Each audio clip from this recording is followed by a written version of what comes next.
everyone, welcome to all in my YouTube channel Asha Kuntal Nursing Classes. Today's class topic is ovaries.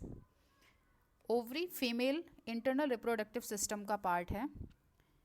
अगर हम diagram की बात करें तो डायग्राम में ये जो स्ट्रक्चर है ये है फीमेल इंटरनल जेनिटेलिया.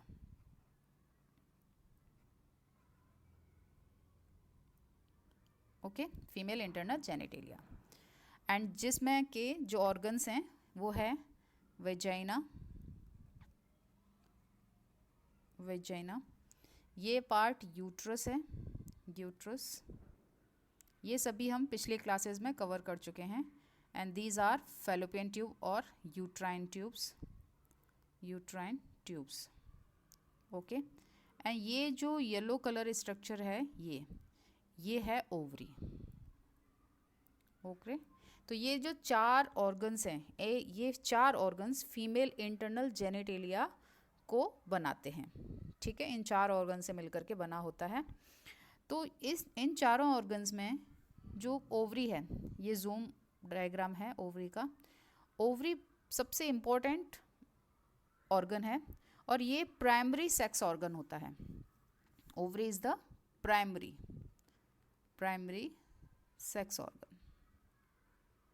ऑर्गन और गोनाड. ओके. जैसा कि स्ट्रक्चर में दिख रहा है कि ये जो स्ट्रक्चर है आउटर ओवरी का आउटर स्ट्रक्चर जो ये है, ये पूरा स्ट्रक्चर कंपोज है इस तरीके से. जर्मिनल एपिथेलियल लेयर इस यहाँ पर पाई जाती है पूरी. ठीक है. तो ओवरी को डिवाइड किया गया है दो पार्ट्स में इस तरीके से.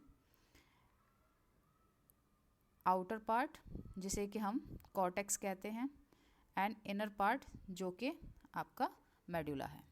ओके. तो देखिए ये जो आउटर पार्ट है, ये आउटर पार्ट क्या कहला रहा है? कॉर्टेक्स. ये पूरा पार्ट जो है ये आउटर पार्ट है. एंड ये जो इनर मोस्ट पार्ट है ये वाला, इसे हम कहते हैं medulla. Okay. This is the medulla. Okay. ये जो हैं कॉर्टेक्स वाले रीजन में ये जो सेल्स दिख रही हैं ये जर्मिनल एपिथेलियल है. जर्मिनल एपिथेलियल ग्रो करता है इस तरीके से. फॉलिकल्स इस यहाँ पर ग्रो करेंगे और ये फॉलिकल्स फिर यहाँ इस तरीके से 14th डे पर रप्चर हो रहा है. ये 14th डे पर हो रहा है. ओके. रप्चर हो गया. रप्चर होने के बाद में ये ओवम बाहर निकल गया. ओवम बाहर निकलने के बाद में ये जो बाहर आउटर कवरिंग जो बच रही है ये वाली, ये बन गया, डेवलप हो गया कॉर्पस ल्यूटियम. ठीक है. और कॉर्पस ल्यूटियम की जब नीड नहीं है तो कॉर्पस ल्यूटियम डीजनरेट हो गया यहाँ पर. ठीक. तो ये सारी एक्टिविटीज़ होती हैं ओवरी में. तो आज हम इन्हीं सभी के बारे में डिटेल में डिस्कस करेंगे. तो शुरू करते हैं अपनी क्लास. ओवरीज. तो ovaries are female gonads. Ovaries क्या हैं? फीमेल गोनाड्स हैं. गोनाड्स इसलिए बोला जा रहा है कि गोनाड्स मीन्स ग्लैंड्स जो प्रोड्यूस कर रही हैं सेक्स हार्मोन्स एंड ओवा. ये ओवा प्रोड्यूस करती है. देखिए यहाँ पर ये ओवम जो हैं जर्मिनल एपिथेलियम ये मैच्योर हुई. मैच्योर होने के बाद 14th डे पर क्या हुआ, ये इन्होंने जो ओवम था उसको रिलीज़ कर दिया. ठीक है. तो रिलीज़ हो रहा है ओवा का. और ये जर्मिनल एपिथेलियल की जो आउटर लेयर है ये लेयर ईस्ट्रोजन नामक हार्मोन का सिक्रीट करती है. ठीक है. ओका. तो ये ओवा हो गया एंड साथ में सेक्स हार्मोन को रिलीज़ करती है ओवरी. नेक्स्ट हम बात करते हैं इसके साइज़ की. तो ये 2.5 से 3.5 सेंटीमीटर लॉन्ग होती है. इसकी लंबाई 2.5 से 3.5 सेंटीमीटर होती है. ये 2 सेंटीमीटर वाइड होती है एंड 1 सेंटीमीटर थिक होती है. तो इसकी लंबाई जो है 2.5 से 3.5 सेंटीमीटर. इसकी थिकनेस जो है 1 सेंटीमीटर एंड इसकी वाइडनेस की अगर हम बात करें तो 2 सेंटीमीटर होती है. इसका साइज़ काफ़ी छोटा है. Each is attached. ये जो ओवरी हैं नंबर में 2 होती हैं. 2 इन नंबर. ओके. 2 होती हैं नंबर में दोनों साइड में. राइट साइड के यूट्रस के राइट साइड में भी और यूट्रस के लेफ्ट साइड में भी. तो ईच ओवरी अटैच रहती है upper part of the uterus, uterus के अपर पार्ट से ओवेरियन लिगामेंट के थ्रू, ओवेरियन लिगामेंट के थ्रू ओवरी यूट्रस से अटैच रहती है, वो भी पोस्टीरियर सरफेस पर, यूट्रस के पीछे की तरफ से, टू द बैक, ठीक है। आगे की तरफ से इसको अटैच करता है ओवेरियन लिगामेंट, एंड पीछे की तरफ से ब्रॉड लिगामेंट के द्वारा, जो ब्रॉड लिगामेंट से एक बैंड लाइक स्ट्रक्चर निकलता है जिसे बोलते हैं मीजो ओवेरियन, ओके, ये इसे सपोर्ट देता है पीछे से। तो यूट्रस की सरफेस पर इस तरीके से, ये यूट्रस है,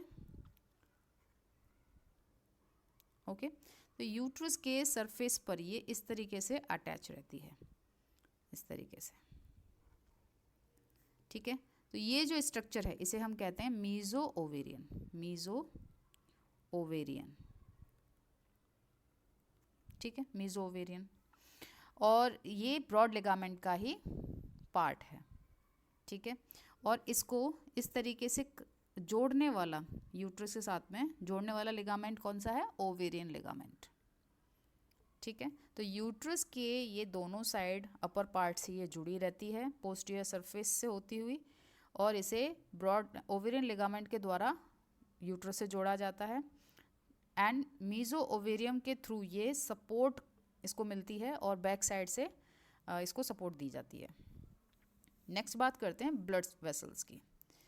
ब्लड वेसल्स एंड नर्व्स जो इसके पास आ रही हैं सप्लाई करने के लिए, जो कि इस डायग्राम में हमने देखा, ये देखिए, ये नर्व्स यहीं से आएंगी, यहाँ पे ये ब्लू कलर में वेन दिखाई गई है, रेड कलर में ये आर्टरी है, ठीक है। यहीं साइड से वेन्स आती हैं, ओके। तो ये यहाँ से जो मीजो ओवेरियन वाला पार्ट है इसी से होकर के आती हैं, ठीक है। और ये देखिए इसका अटैचमेंट यहाँ पे अपर पार्ट में पीछे की तरफ से अटैचमेंट है, सेम ऐसे ही यहाँ पर भी ये रहा, तो 2 हैं ये नंबर में। तो ब्लड वेसल्स एंड नर्व्स जो हैं वो पास करती हैं, ओवरी की तरफ आती हैं, कहाँ से? मीजो ओवेरियम से होती हुई, थ्रू द मीजो ओवेरियम, ठीक है। ब्लड वेसल्स नर्व्स पास करती हैं ओवरी में थ्रू द मीजो ओवेरियम। अब हम बात करते हैं इसके स्ट्रक्चर की। तो ओवरीज का जो स्ट्रक्चर है वो 2 लेयर से मिलकर के बना हुआ है, या फिर हम कह सकते हैं कि ओवरी 2 पार्ट्स में डिवाइडेड रहती है। तो फर्स्ट पार्ट है इसका मेडुला, जो कि सेंटर पार्ट है, ये मिडल वाला पार्ट, ठीक है। ये मिड वाला जो पार्ट है इसको हम कहते हैं मेडुला, ओके। तो this lies in the centre, ये कहाँ पर ऑक्यूपाई कर रहा है? This lies in the centre and consist of fibrous tissue, fibrous tissue होते हैं इसमें, ब्लड वेसल्स होती हैं एंड नर्व्स होती हैं। इस एरिया में ब्लड वेसल्स, नर्व्स एंड कुछ फाइब्रस टिश्यूज होते हैं जो ओवरी की शेप को बनाए रखने में हेल्प करते हैं, ठीक है, ओके। अब बात करते हैं सेकेंड पार्ट की। तो इसका जो सेकेंड पार्ट है वो है कॉर्टेक्स, जो सराउंडेड एरिया है, ये देखिए ये वाला, ये पूरा पोर्शन क्या है? कॉर्टेक्स, ये आउटर वाला पोर्शन, ये पूरा पोर्शन कॉर्टेक्स है, ठीक है, cortex. This surrounds the medulla, तो ये मेडुला को सराउंड कर रहा है, ये हो गया ओवरी। तो ओवरी का ये वाला जो पोर्शन है ये तो मेडुला है, मेडुला, ठीक है, एंड ये वाला पोर्शन कॉर्टेक्स, ओके। तो मेडुला को ये चारों तरफ से कवर कर रहा है।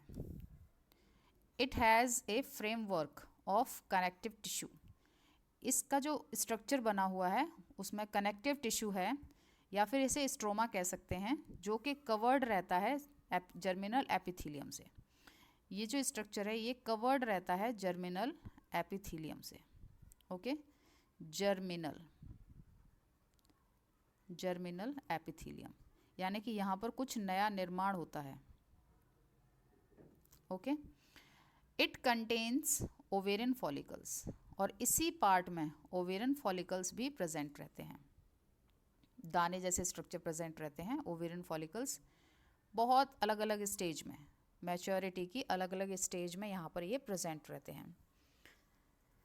Each of which contain ovum, और हर जो जर्मिनल एपिथीलियम जो है, ओवेरियन फॉलिकल जो है, ओवेरियन फॉलिकल के प्रत्येक ओवेरियन फॉलिकल कंटेन करता है एक ओवम को। जब ये मैच्योर हो जाएगा तो ओवम को रिलीज कर देगा। ओके, बिफोर प्यूबर्टी, ये जो ओवेरियन फॉलिकल्स होते हैं ये प्यूबर्टी से पहले ओवरी में प्रेजेंट रहते हैं, जन्म से ही प्रेजेंट रहते हैं। तो प्यूबर्टी से पहले क्या होगा कि ओवरीज आर इनएक्टिव, ये इनएक्टिव फॉर्म में होती हैं। Stroma already contain immature primordial follicles. Ovary inactive रहती है, बट ओवरी का जो ये स्ट्रोमा वाला पार्ट है जो कि जर्मिनल एपिथेलियल से कवर्ड है, इस पार्ट में इमैच्योर ओवेरियन फॉलिकल्स प्रेजेंट रहते हैं। ठीक है, जो कि एक फीमेल के जन्म से ही उसकी ओवरी में प्रेजेंट रहते हैं। जब एक फीमेल गर्ल बेबी जब जन्म लेती है, ठीक है, गर्ल बेबी जब जन्म लेती है तो उसकी जो ओवरी होती है उस ओवरी में बहुत सारी संख्या में ओवेरियन फॉलिकल्स प्रेजेंट रहते हैं, लेकिन वो इमैच्योर होते हैं, एक्टिव फॉर्म में नहीं होते, इमैच्योर होते हैं। वो मैच्योर कब होंगे? जब वो प्यूबर्टी गेन करेगी। जब फीमेल में प्यूबर्टी आती है उसके बाद ये मैच्योर होना शुरू करते हैं और ओवरी अभी तक जो इनएक्टिव थी वो एक्टिव हो जाती है। Okay okay, during the child bearing years, जब चाइल्ड बियरिंग ईयर्स आती है यानी फीमेल प्यूबर्टी गेन कर लेती है और एक बच्चे को जन्म दे सकती है, तो उस समय क्या होता है कि एक साइकिल शुरू होती है जिसे मेंस्ट्रुअल साइकिल कहते हैं, जिसमें ओवेरियन फॉलिकल्स मैच्योर होते हैं। तो ड्यूरिंग चाइल्ड बियरिंग पीरियड, ये चाइल्ड बियरिंग पीरियड जो है ये 15 से 45 ईयर्स का होता है। ठीक है, एक फीमेल की जो एज है वो जब 15 होती है तब से लेके 45 ईयर की एज तक का जो टाइम पीरियड है उसे चाइल्ड बियरिंग पीरियड कहा जाता है, approx. Okay, about every 28 days, her 28 days में वन और मोर ओवेरियन फॉलिकल, एक या एक से अधिक ओवेरियन फॉलिकल्स, इन्हीं ओवेरियन फॉलिकल्स को हम ग्रेफियन फॉलिकल्स भी कहते हैं, ये मैच्योर होते हैं। हर 28 दिन में एक या एक से अधिक ओवेरियन फॉलिकल मैच्योर होगा, वो रप्चर होगा और रिलीज करेगा ओवम को, किसमें? पेरिटोनियल कैविटी में। इस प्रोसेस को हम कहते हैं ओव्यूलेशन। तो ovulation is a process which occurs in female bodies in ovary, ठीक है, in which ovary matures, ruptures and release the ovum into the peritoneal cavity. Okay, तो ओव्यूलेशन हुआ यानी कि 28 दिन में जो एक या एक से अधिक ओवेरियन फॉलिकल जो मैच्योर हुए थे वो ओवेरियन फॉलिकल रप्चर हो जाते हैं और उनके अंदर जो ओवम होता है वो बाहर आ जाता है। ठीक है, बाहर आने के बाद पेरिटोनियल कैविटी में ही इसी की सतह से टच करती हुई फैलोपियन ट्यूब की फिंगर लाइक प्रोजेक्शंस होती हैं, वो इस ओवम को कैच कर लेती हैं और अपने अंदर ले जाती हैं फर्टिलाइजेशन के लिए। तो ये जो ओव्यूलेशन वाला प्रोसेस है, ये ओव्यूलेशन वाला प्रोसेस होता है ड्यूरिंग मेंस्ट्रुअल साइकिल। हम पिछली वीडियो इस पर बना चुके हैं मेंस्ट्रुअल साइकिल पर। तो हर 28 डेज में मेंस्ट्रुअल साइकिल एक फीमेल की बॉडी में कंडक्ट होती है और उस टाइम ड्यूरेशन में ओवम मैच्योर होता है और अपने ओवम को रिलीज करता है। ठीक है, ये जो ग्रेफियन फॉलिकल्स हैं मैच्योर होते हैं और अपने ओवम को रिलीज करते हैं। अब हम आगे बात करते हैं कि following ovulation the ruptured follicle, ovulation जैसे ही हुआ तो जो फॉलिकल ओवरी ने ओवम को रिलीज कर दिया, अब जो रिलीज करने के बाद में ये है एक स्ट्रक्चर मैच्योर ओवेरियन फॉलिकल का। अब जब ओवेरियन फॉलिकल रप्चर होगा तो ये हुआ रप्चर और ये जो ओवम था अब ये ओवम कहाँ आ गया? बाहर आ गया। अब क्या बचा रह गया? खाली ये।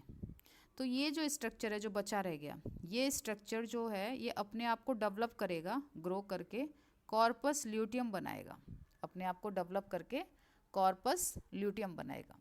ठीक है, तो ओव्यूलेशन के बाद में रप्चर्ड फॉलिकल जो है डेवलप करता है अपने आप को इनटू कॉर्पस ल्यूटियम में। ओके। इस कॉर्पस ल्यूटियम को येलो बॉडी कहते हैं। एक कवर लाइक, छिलके लाइक स्ट्रक्चर होता है ये, और इसका कलर येलो होता है। Which in turn leave a small permanent scar.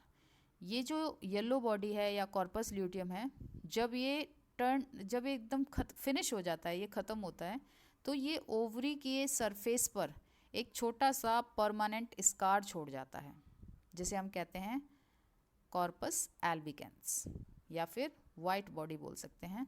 Albicans मतलब वाइट बॉडी, ठीक है। येलो कलर का होता है, लेकिन जब इसकी ज़रूरत नहीं है बॉडी को, जब ये डीजनरेट हो जाता है, तब ये ओवरी की सतह पर परमानेंट स्कार छोड़ता है, और जिसे हम कहते हैं corpus albicans, okay, on the surface of the ovary. आगे बात करते हैं इसकी blood supply, lymph drainage and nerve supply की। ओवरी एक ऑर्गन है, और एक ऑर्गन को अपने काम करते रहने के लिए कुछ नरिशमेंट की ज़रूरत होती है, जो मिलेगा उसे आर्टेरियल सप्लाई से। तो ओवरी की आर्टेरियल सप्लाई ओवेरियन आर्टरी के द्वारा होती है, और ये ओवेरियन आर्टरी ब्रांच है एब्डोमिनल एओर्टा की। जब एओर्टा एब्डोमिन में होता है, तो उसी समय वहाँ से ब्रांच निकलती है, और वो ब्रांच ओवेरियन आर्टरी होती है, जो आर्टरी की सप्लाई करती है। नेक्स्ट बात करते हैं वीनस ड्रेनेज की। तो बहुत सारी वेन्स प्लक्सिस जैसा नेटवर्क जैसा बना लेती हैं, नेटवर्क लाइक स्ट्रक्चर बना लेती हैं, या जाल जैसा, okay.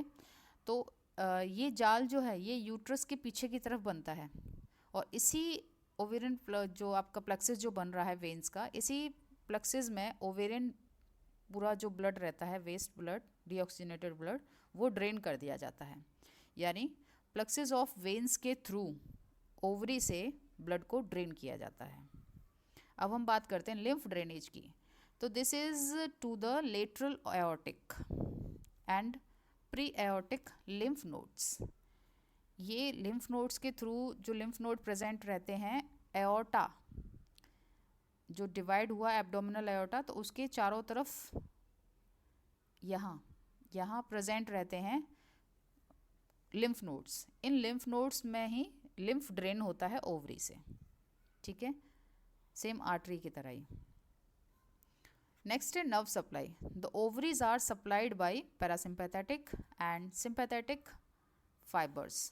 Parasympathetic fibres sacral outflow से निकलते हैं, and sympathetic fibres lumbar outflow से निकलते हैं, जो सप्लाई देते हैं ओवरी को। एंड ज़्यादातर रिप्रोडक्टिव ऑर्गन्स की सप्लाई इन्हीं नर्व सप्लाईज के थ्रू होती है, ओके। अब सबसे इम्पॉर्टेंट ओवरी के फंक्शंस की बात करते हैं कि ओवरी का काम क्या है। तो एट बर्थ, जन्म के समय, the ovaries of a female child hold over a millions immature follicles. जन्म से ही एक फीमेल चाइल्ड की जो ओवरी होती है, उसके अंदर मिलियन इमेच्योर फॉलिकल्स प्रेजेंट रहते हैं। इनमें से कुछ प्यूबर्टी के शुरू होने से पहले ख़त्म हो जाते हैं, मर जाते हैं, लेकिन कुछ बच जाते हैं। जो बच जाते हैं उन्हीं का प्यूबर्टी के बाद उन्हीं में मैचुरेशन देखने को मिलता है।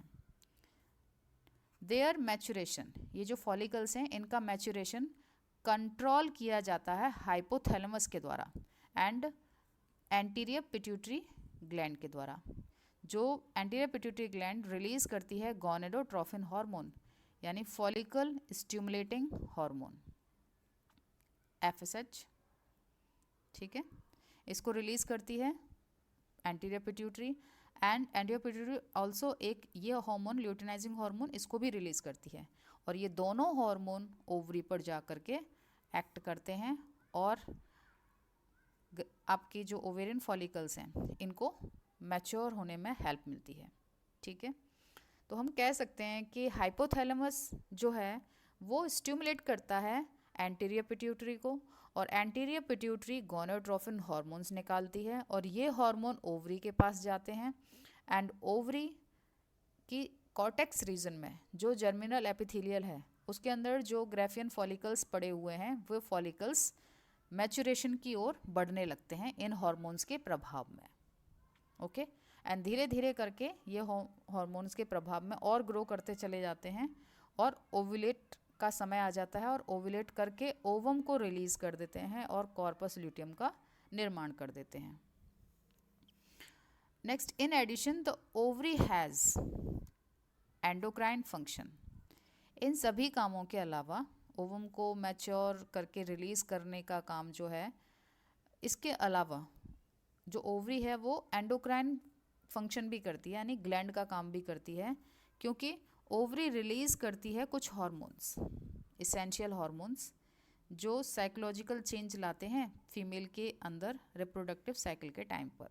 यानी मेंस्ट्रुएशन जब रहता है, मेंस्ट्रुअल साइकिल जब होती है, तो उस समय फीमेल की बॉडी में जो चेंजेस होते हैं, फीमेल की जो मनोस्थिति जो रहती है या इमोशनल स्टेट जो रहती है, उसमें जो चेंजेस आते हैं, उन चेंजेस के लिए ओवेरियन हार्मोन्स रिस्पॉन्सिबल रहते हैं, जैसे प्रोजेस्टेरॉन, ईस्ट्रोजन एंड इनहिबिन। ये हार्मोन ओवेरियन हार्मोन्स हैं। Okay, the source of these hormones, ये जो हार्मोन्स ओवेरियन हार्मोन जो निकाल रही है, ईस्ट्रोजन, प्रोजेस्टेरॉन एंड इनहिबिन, इनका जो सोर्स है वो कुछ नहीं है, फॉलिकल्स ही खुद हैं। जो फॉलिकल्स हैं, जो कि फॉलिकल ने क्या किया कि ओवम को रिलीज़ किया, इस ओवम को रिलीज़ कर दिया, बाहर आ गया ओवम, तो बचा हुआ जो पार्ट है, ये कवर लाइक जो स्ट्रक्चर है, ये कॉर्पस ल्यूटियम बना। इस कॉर्पस ल्यूटियम की वजह से ये तीनों जो हार्मोन्स हैं, ये बहुत कम मात्रा में निकलता है, बट ये एंड ये भरपूर मात्रा में निकलते हैं, और इसी की वजह से एक फीमेल के अंदर इमोशनल चेंजेस देखने को मिलते हैं। During the first half of the cycle हमारी 28 डेज़ की है।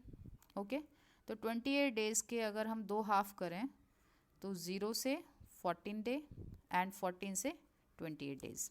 ठीक है, तो ये हुआ फर्स्ट हाफ।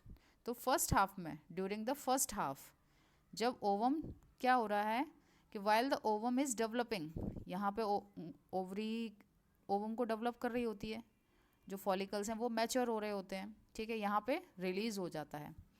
ठीक है, तो यहाँ पर जब वो डेवलप हो रहे होते हैं फॉलिकल्स, तो उसी समय जो फॉलिकल्स हैं वो अमाउंट बढ़ा देते हैं ईस्ट्रोजन का। ये फॉलिकल है, ये ओवम है। तो फॉलिकल की जो ये लेयर है, ये लेयर ईस्ट्रोजन नामक हार्मोन को सिक्रेट करती है और लगातार इसके लेवल को बढ़ाती जाती है। ओके, और इसके बढ़ने से बॉडी में और चेंजेस आते हैं, जैसे कि ये रिस्पॉन्सिबल है एंडोमेट्रियम के ग्रोथ के लिए। ओके,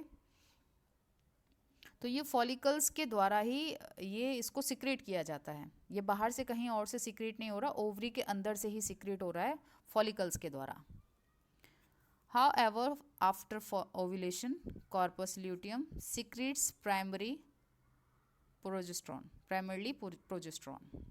ठीक है, तो अब ओव्यूलेशन के बाद क्या होगा, तो ओव्यूलेशन के बाद यहाँ पर जो कॉर्पस ल्यूटियम जो बना, वो प्रोजेस्टेरॉन हार्मोन रिलीज करेगा। ओके, ईस्ट्रोजन रिलीज करेगा एंड इनहिबिन रिलीज करेगा। ये तीनों हार्मोन्स रिलीज होंगे, लेकिन सबसे ज़्यादा प्रोजेस्टेरॉन रिलीज करेगा। ओके, तो एक बार और हम इसके देख लेते हैं इसके फंक्शंस को, कि यहाँ पर क्या हुआ कि ओवरी ने ओवम को रिलीज करने के लिए ग्राफियन फॉलिकल्स को मैच्योर किया under the control of hypothalamus and gonadotrophins hormones. ठीक है, एंड इसके अलावा जो ओवरी है वो एंडोक्राइन फंक्शन भी करती है, कुछ हार्मोन्स को रिलीज करती है, जैसे कि progesterone, oestrogen and inhibin. I hope आपको ये समझ में आया होगा, और अगर आपकी कोई क्वेरी है तो आप मुझे कमेंट कर सकते हैं। Thank you.